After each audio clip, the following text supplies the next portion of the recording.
Shalom, selamat siang. Perkenalkan, nama saya Mesrina Laia. Saya mahasiswa dari STT Anugerah Misinas Barat. Saya semester 2 program studi pendidikan agama Kristen. Dan saat ini saya akan membahas tentang teologi perjanjian baru yang diasuh oleh Ibu Erlina Warungu, Magister Teologi. Pada siang hari ini ada beberapa hal yang akan kita bahas, yaitu teologi Injil Markus, teologi Injil Lukas, teologi Injil Yohanes, serta kitab Kisah Para Rasul. Masuk kita pada pembahasan yang pertama, yaitu bab 4, teologi Injil Markus. Bagian A yaitu introduksi Injil Markus. Jadi sebagai penulis Injil Markus ini adalah Markus sendiri. Sebagai tema, Yesus adalah hamba dan kata kunci adalah pelayanan. Jadi waktu penulisan Injil Markus ini adalah 55-65 Masehi dan ditulis untuk orang percaya di Romawi. Adapun latar belakang tentang Injil Markus ini, yaitu di antara keempat Injil, Injil Markus merupakan kisah yang paling singkat tentang permulaan Injil tentang Yesus. Dapat kita melihat dalam Markus pasal 1 ayatnya yang ke-1. Sekalipun nama penulis tidak disebut dalam kitab itu sendiri atau berlaku bagi semua Injil, dengan suara bulat gereja yang mula-mula memberi kesaksian bahwa Yohanes Markus adalah penulis Injil ini. Adapun tujuan dalam penulisan Injil Markus ini yaitu yang pertama, pada tahun 60-an Masehi, orang percaya diperlakukan secara kejam oleh masyarakat dan banyak di antaranya disiksa, bahkan dibunuh di bawah pemerintahan Kaisar Nero. Jadi menurut tradisi, di antara para syahid Kristen di Roma itu terdapat Petrus dan Rasul Paulus. Selaku salah seorang pimpinan di Roma, Yohanes Markus digerakkan oleh Roh Kudus untuk menulis Injil ini sebagai suatu antisipasi yang bersifat nubuat atau tanggapan penggembalaan terhadap masa penganiayaan ini. Yang kedua adalah memperkuat dasar iman dalam orang percaya di Roma, dan jikalau diperlukan mendorong mereka untuk dengan setia menderita demi Injil dengan memperhadapkan kepada mereka kehidupan, penderitaan, kematian, serta kebangkitan Yesus. Baik, sekarang kita masuk dalam bagian B, yaitu muatan teologis. Ada beberapa muatan teologis. Yang pertama adalah kristologi yang ditindakkan. Kedua, presentasi mengenai Allah. Yang ketiga adalah eskatologi. Jadi masuk kita dalam bagian yang pertama adalah kristologi yang ditindakkan. Salah satu ciri khas teologi Markus adalah apa yang disebut kristologi ditindakkan atau ditunjukkan dengan aksi tindakan. Injil Markus ini mengembangkan kristologi melalui cara bercerita. Dan melalui cerita ini dia mengisahkan tindakan-tindakan Yesus. Misalnya, bagaimana Yesus mendemonstrasikan diri sebagai anak Allah dengan cara memberikan panggilan dengan wibawa, "Ikutlah aku." Dapat kita melihat dalam Markus pasal 1 ayatnya yang ke-16 sampai ayatnya yang ke-20. Yang juga menunjukkan kuasa Allah atas dosa dan sakit penyakit. Dapat kita melihat dalam Markus pasal 2 ayat 1 sampai 12. Dalam Injil Markus ini kita menemui Yesus sebagai Mesias, anak Allah, Tuhan dan gelar-gelar dalam bahasa Kristologi melalui tindakan dan aksi Yesus. Sekarang kita masuk dalam nomor 2, yaitu presentasi mengenai Allah. Jadi melalui kehidupan Yesus, Markus memperkenalkan bahwa Allah itu Maha Kuasa. Ada beberapa bagian yang akan kita bahas dalam presentasi mengenai Allah ini. Yang pertama adalah kerajaan Allah. Dapat kita mengetahui apa yang dimaksud dengan kerajaan Allah. Kerajaan Allah itu adalah di mana Allah hadir, pemerintah yang mengintervensi sejarah. Yang kedua adalah pemuridan, yang artinya adalah menjangkau yang belum percaya dan memuridkan yang sudah percaya. Dan yang ketiga adalah misi. Misi artinya adalah memberitakan Injil kepada orang-orang yang belum percaya. Dan yang terakhir adalah penebusan dan keselamatan.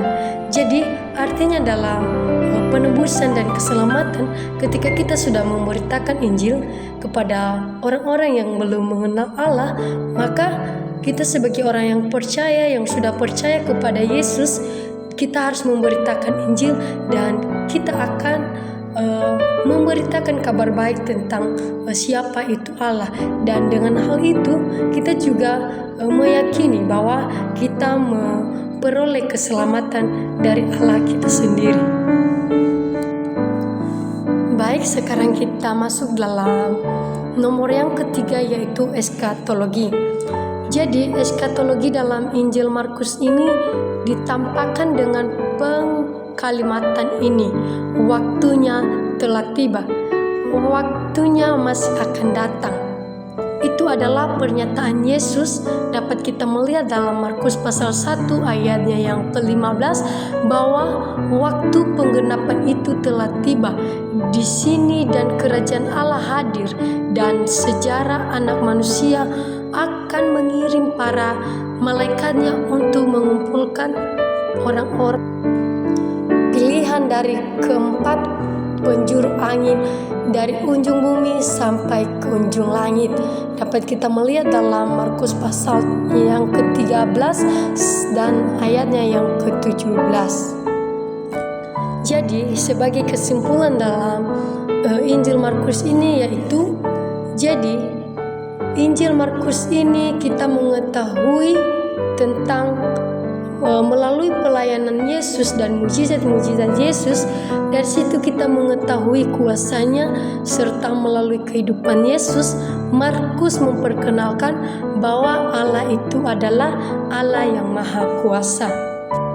Baik, sekarang kita masuk dalam bab 5, yaitu teologi Injil Lukas. Bagian A yaitu introduksi Injil Lukas.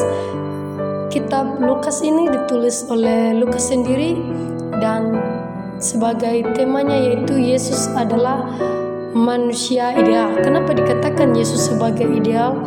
Yaitu karena Yesus ini 100% Allah dan 100% manusia. Jadi sebagai kata kuncinya yaitu anak manusia. Jadi waktu penulisan kitab ini adalah tahun 60 sampai 63 Masehi, dan kitab ini ditulis untuk Theophilus dan semua orang percaya bukan Yahudi. Dan ada pun latar belakang dalam Injil Lukas ini, yaitu di mana Injil Lukas ini adalah kitab pertama dari kedua kitab yang dialamatkan kepada seorang bernama Theophilus. Dapat kita melihat dalam Lukas pasal 1 ayat 1 dan 3 dan Kisah Para Rasul pasal 1 ayatnya yang ke-1.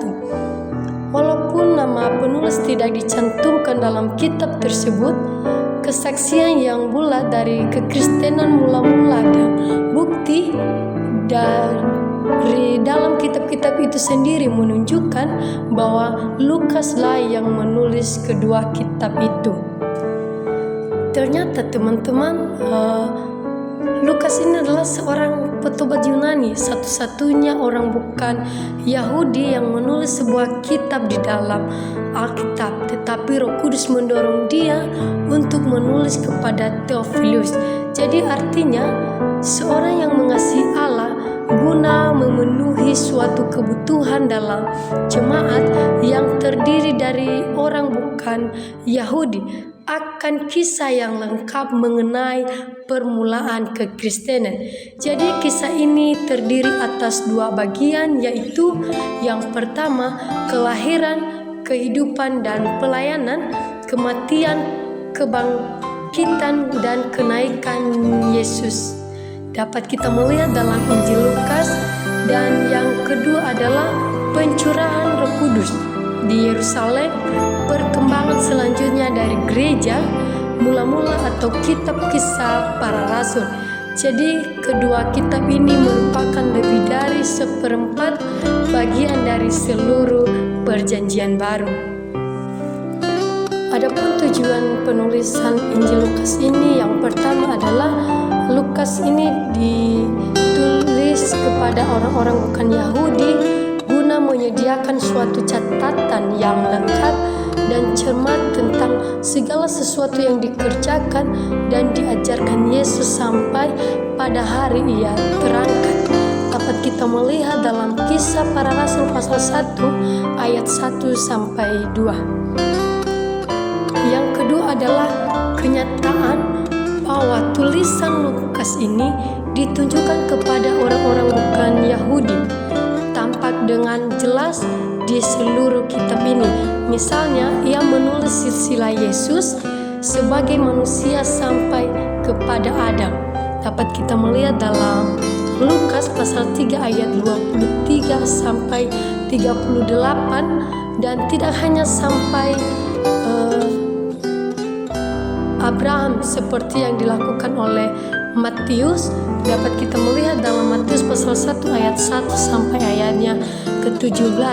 Jadi dalam kitab Lukas ini Yesus dengan jelas terlihat sebagai juru selamat yang ilahi insani yang menjadi jawaban Allah bagi kebutuhan segenap keturunan Adam akan keselamatan. Sekarang kita masuk dalam bagian B, yaitu muatan teologis. Yang pertama adalah pemberitaan tentang kerajaan Allah. Kerajaan Allah adalah isi pemberitaan Yesus.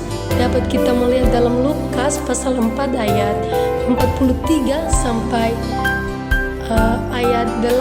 pasal 8 ayat 1 dan pasal 9 ayat 11. Jadi ungkapan kerajaan Allah yang dipakai dalam Injil Lukas menunjuk kepada tindakan Allah dalam sejarah manusia bagi mewujudkan kerajaan melalui pelayanan Yesus. Yang kedua adalah gambaran-gambaran tentang Yesus. Yang pertama, gambaran-gambaran tentang Yesus ini yaitu peduli pada orang-orang bukan Yahudi. Jadi Injil Lukas ini tidak hanya diberitakan kepada orang-orang Yahudi, tetapi juga kepada orang-orang yang dianggap kafir atau yang dianggap berdosa. Ini tampak dalam penjabaran silsilah Yesus mulai dari Yusuf hingga Adam atau bapa semua manusia. Yang kedua adalah kenalan bagi orang miskin. Jadi penulis Injil Lukas ini hidup pada masa ketika sejumlah orang pada umumnya menganggap hina orang-orang miskin. Jadi pandangan yang muncul pada waktu itu adalah orang yang miskin tidak berkenan pada Allah. Tetapi pandangan seperti inilah yang dihalang oleh penulis Lukas. Oleh sebab itu, jika dibandingkan dengan penulis-penulis Injil lainnya, penulis Lukaslah yang banyak memberikan perhatian terhadap kehidupan kaum miskin. Yang ketiga adalah kenalan bagi kaum perempuan. Jadi dalam dunia Yahudi, perempuan tidak dihargai atau tidak dianggap sebagai kaum yang rendah martabatnya. Jadi perempuan juga dipandang tidak mempunyai bedanya dengan barang yang bisa dimiliki atau dibuang. Dalam hal ini Yesus sebagai orang Yahudi justru tidak berarah demikian. Jadi Injil Lukas ini memperlihatkan keakraban Yesus dengan kaum perempuan sebagai kenalan. Dia digambarkan sangat menghargai harkat dan martabat mereka sebagai manusia. Dalam Injil Lukas ini bisa dijumpai beberapa sosok perempuan seperti Elizabeth, Maria dan Marta, Maria Magdalena, dan perempuan janda yang berasal dari Nain. Yang keempat adalah kenalan bagi pemungut cukai atau orang berdosa.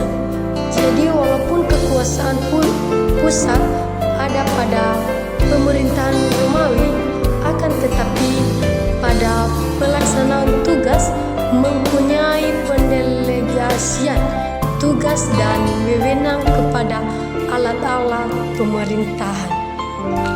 Masuk kita dalam nomor 3, yaitu gelar-gelar Tuhan Yesus. Gelar Tuhan Yesus itu yang pertama adalah Yesus sebagai Nabi. Dalam Injil Lukas kata Nabi adalah profetes. 27 kali disebutkan.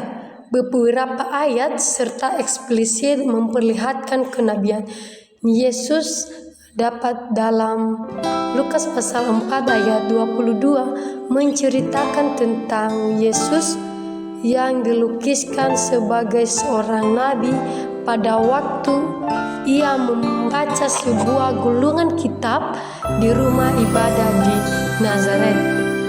Jadi Yesus dikatakan sebagai nabi yaitu karena Yesus itu adalah sebagai penyambut lidah Allah. Gelar-gelar Yesus yang kedua adalah anak Allah. Gelar Yesus sebagai anak Allah muncul 25 kali dalam Injil Lukas. Jadi gelar ini bahkan telah dikenalkan dimulai dari kisah pemberitahuan tentang lahir seorang anak laki-laki yang disampaikan malaikat Gabriel kepada Maria, atau Allah sendiri mengakui Yesus sebagai anaknya dapat kita melihat dalam Lukas pasal 9 ayat 35. Gelar-gelar Yesus yaitu Yesus sebagai anak Daud, yaitu penyebutan Yesus sebagai anak Daud dalam Injil ini hanya 3 kali, yaitu 2 kali saat Bartimeus menanti Yesus mencelikkan matanya, dapat kita melihat dalam Lukas pasal 18 ayat 38 sampai ayatnya yang 39, dan 1 kali saat Yesus menanti keterangan ahli Taurat, dapat kita melihat dalam Lukas pasal 20 ayat yang ke-41 sampai 44. Gelar-gelar Yesus yang keempat adalah Yesus sebagai Kristus atau Mesias. Gelar Kristus yang dikenakan pada Yesus jarang dipergunakan oleh Lukas. Kata Kristus bersumber dari bahasa Ibrani yaitu Masya, yang berarti diurapi dan pada umumnya ditunjukkan pada orang yang diutus Allah bagi mengemban tugas tertentu. Jadi kata ini bisa digunakan kepada seorang raja, imam, nabi, dan pahlawan. Jadi gelar-gelar Yesus yang terakhir atau nomor yang kelima adalah Yesus sebagai Tuhan. Gelar Tuhan kepada Yesus adalah gelar yang sangat banyak dijumpai dalam Injil Lukas. Ada 103 kali penulis Injil Lukas menggunakan gelar ini. Kata Tuhan sendiri yang bisa dibentuk menjadi sebutan yang ditunjukkan pada pemilik sesuatu, contohnya pemilik kebun anggur, atau sebagai sebutan dari seorang abdi kepada tuannya, atau sebutan kepada orang yang dihormati. Baik, sekarang kita masuk dalam nomor 4, yaitu gambaran tentang murid. Dalam menggambarkan tentang murid-murid Yesus, Lukas begitu berbeda dengan Injil lainnya. Jika dalam Injil Markus, murid-muridnya digambarkan sebagai orang-orang yang degil hatinya dan sulit sekali memahami maksud perumpamaan Yesus, Lukas justru sebaliknya. Selain itu, para murid juga dikenal sebagai murid-murid yang tetap menjaga kesetiaan kepada Yesus bahkan hingga saat Yesus disalibkan. Perbedaan-perbedaan tersebut diterapkan supaya bisa memberi gambaran tentang model kemudian yang dimiliki dalam komunitasnya. Jadi sebagai kesimpulan dalam Injil Lukas ini adalah menceritakan tentang kehidupan Yesus melalui kelahirannya, pelayanannya, pengorbanannya, bahkan kematiannya, kebangkitannya, dan yang terakhir adalah mengenai tentang kehidupan Yesus. Itulah kesimpulan dari Injil Lukas ini. Baik, sekarang kita masuk dalam bab 6, yaitu teologi Injil Yohanes.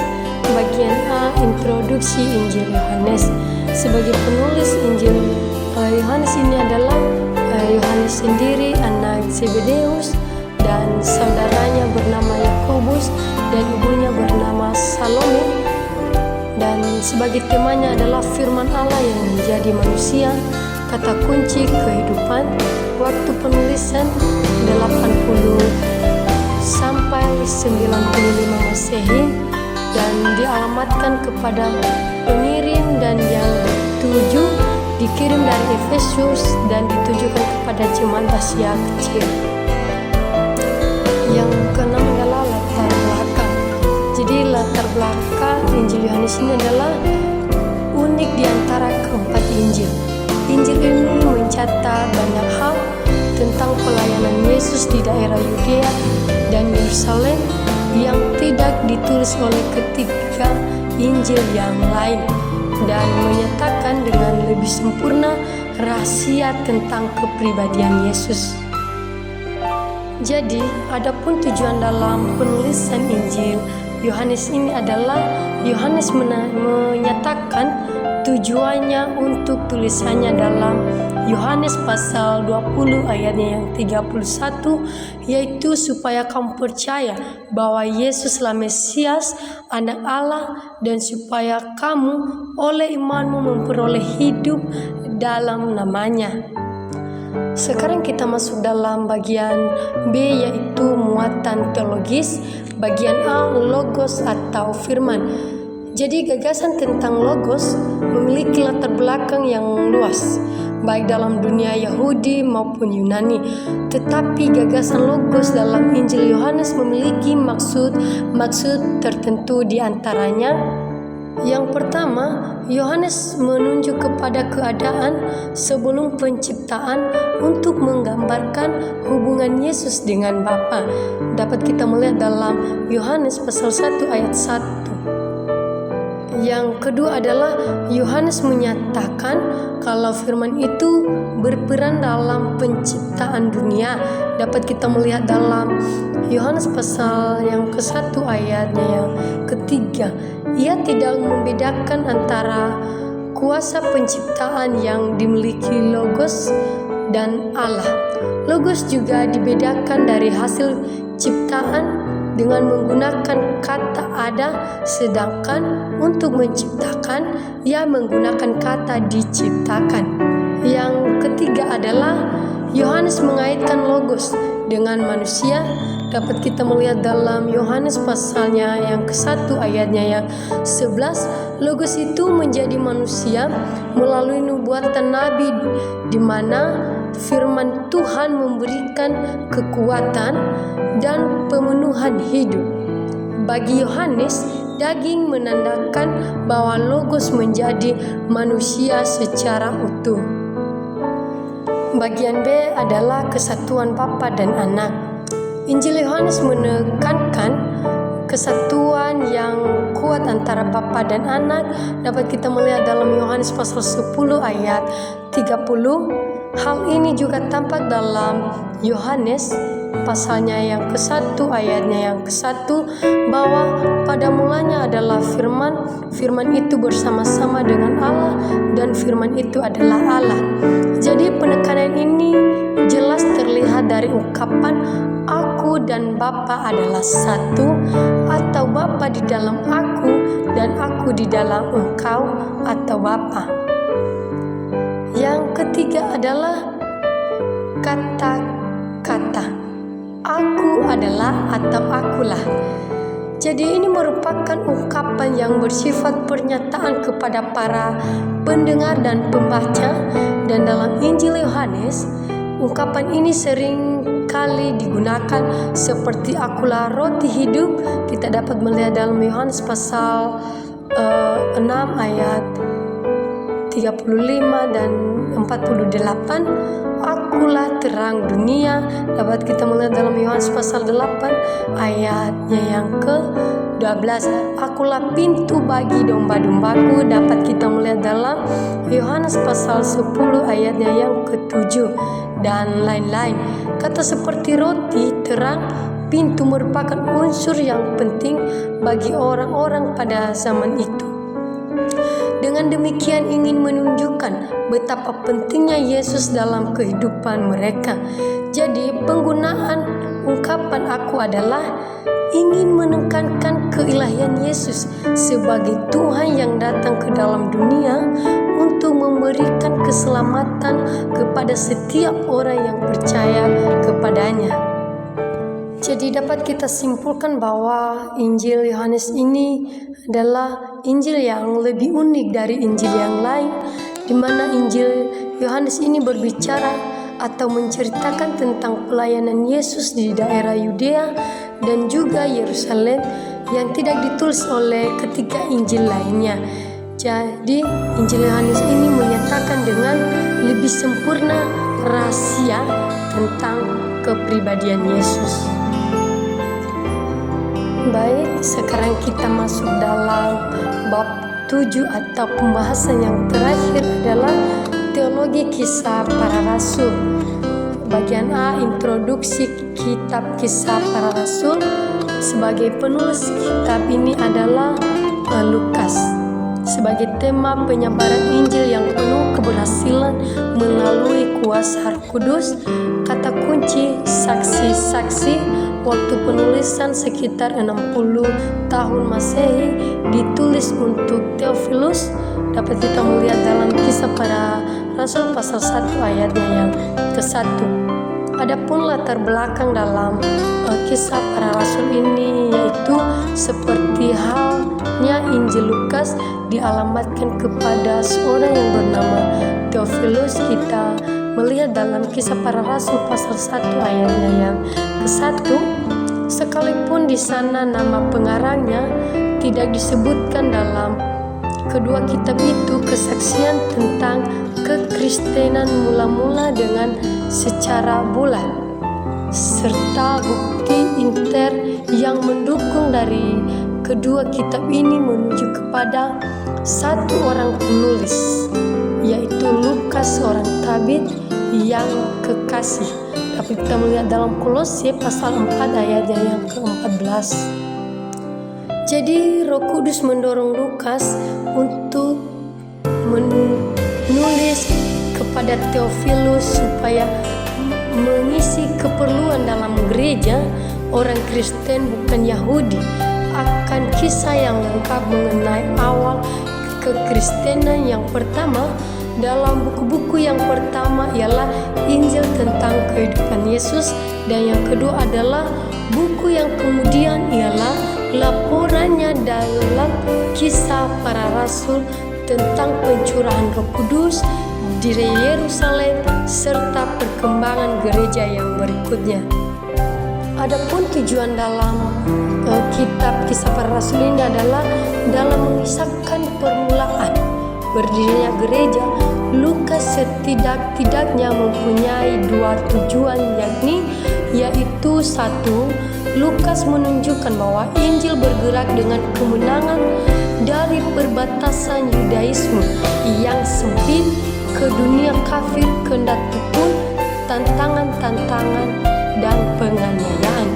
Yang kedua adalah mengungkapkan peranan Roh Kudus dalam kehidupan dan misi gereja dan menekankan baptisan Roh Kudus sebagai persediaan Allah dalam memperkuat gereja untuk memberitakan Injil dan melanjutkan pelayanan Yesus. Itulah tujuan penulisan kitab Kisah Para Rasul ini. Sekarang kita masuk dalam bagian B, adalah muatan teologis. Yang pertama adalah Allah, yang kedua adalah Kristus, yang ketiga adalah Roh Kudus, keempat adalah keselamatan, dan yang terakhir adalah gereja. Baik, masuk kita dalam nomor yang pertama adalah Allah. Jadi kedaulatan Allah, Lukas menjelaskan tentang kematian Kristus sebagai hasil ketetapan Allah dan keselamatan Allah. Dapat kita melihat dalam Kisah Para Rasul pasal 2 ayat 23. Ketetapan Allah berarti kehendaknya telah ditetapkan sebelumnya dan tidak fleksibel.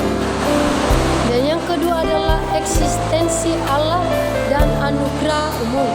Dilestarika Paulus mendeklarasikan Allah yang hidup kepada para pendengarnya, mengingatkan mereka bahwa Ia adalah pencipta, dan juga kepada orang Athena bahwa Allah telah memberi mereka kehidupan.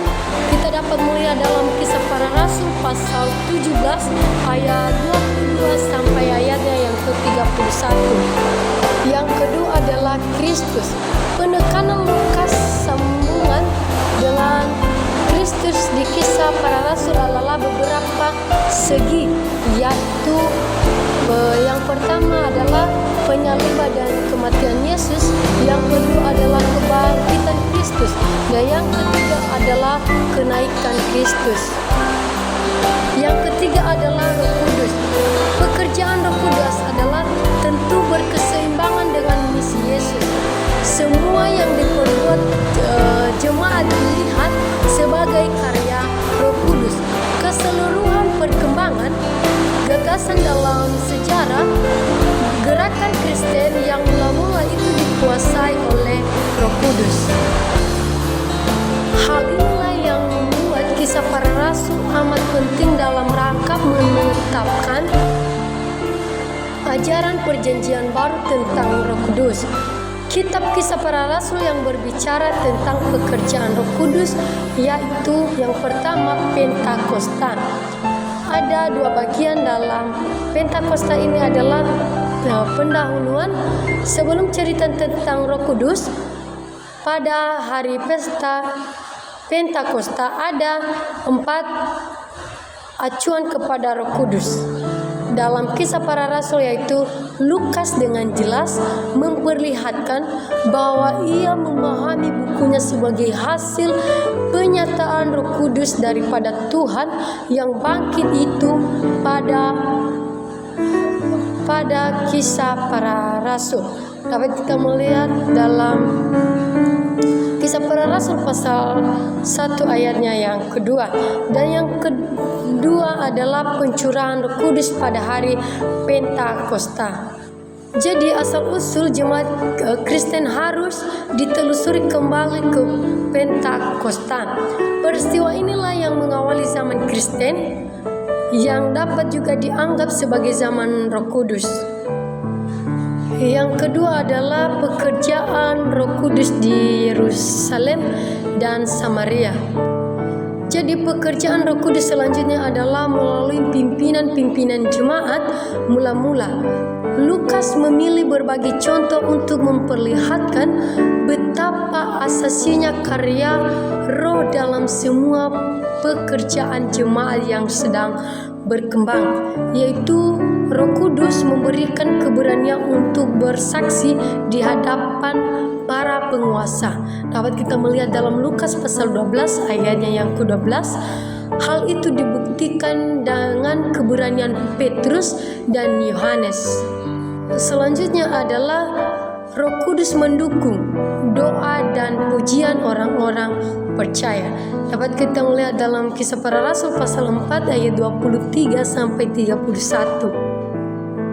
Yang ketiga adalah pekerjaan roh yang beraneka ragam.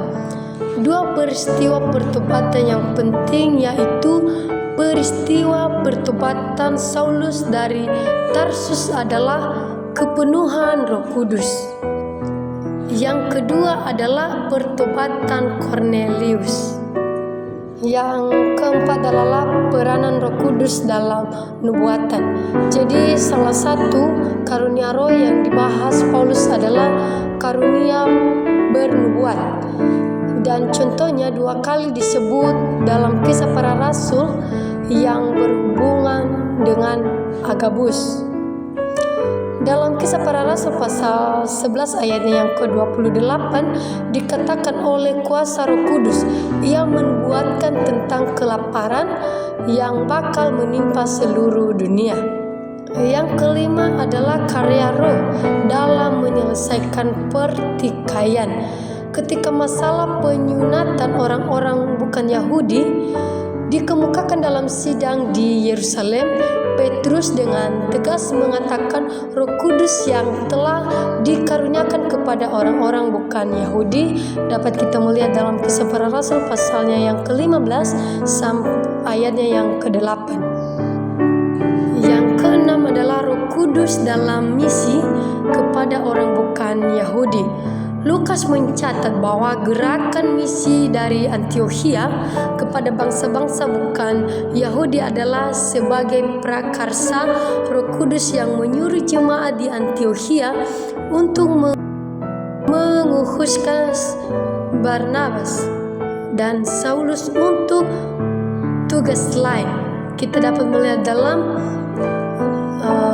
Kisah Para Rasul pasal yang ke-13 ayatnya yang kedua. Dengan demikian seluruh perjalanan misioner Paulus dilihat sebagai pekerjaan Roh Kudus. Yang ketujuh adalah Roh Kudus dan murid-murid di Efesus. Kelihatannya ke-12 murid di Efesus itu menyebut dari diri murid, tetapi pengalaman mereka tentang kekristenan masih sangat kurang. Hal itu dikuatkan dengan pengakuan mereka hanya menerima baptisan Yohanes Pembaptis. Itulah sebabnya saat Paulus menumpangkan tangan atas mereka, maka mereka menerima Roh Kudus dan mereka berkata-kata dalam roh. Kita dapat melihat dalam Kisah Para Rasul pasal 19. Sekarang kita masuk dalam nomor 4 adalah keselamatan. Jadi keselamatan adalah hanya ada di dalam Kristus. Yang pertama, keselamatan melalui beriman kepada Kristus. Yang kedua, percaya mencakup pertobatan. Dan yang ketiga adalah keselamatan adalah melalui anugerah Allah. Sekarang kita masuk dalam nomor 5 atau bagian yang terakhir adalah gereja. Sebagaimana yang diharapkan, Kisah Para Rasul memberikan cukup banyak materi tentang doktrin gereja, karena kitab ini merupakan catatan lahir dan tumbuhnya gereja. Ada 3 bagian tentang gereja ini, yaitu yang pertama formasi gereja, organisasi gereja, dan fungsi-fungsi di gereja. Baik, sebagai kesimpulan dalam kitab Kisah Para Rasul ini adalah kitab Kisah Para Rasul ini adalah menceritakan tentang pencurahan Roh Kudus dan perkembangan gereja. Baik, demikian saja yang bisa saya paparkan kepada kita. Saya sapa kita semua. Shalom.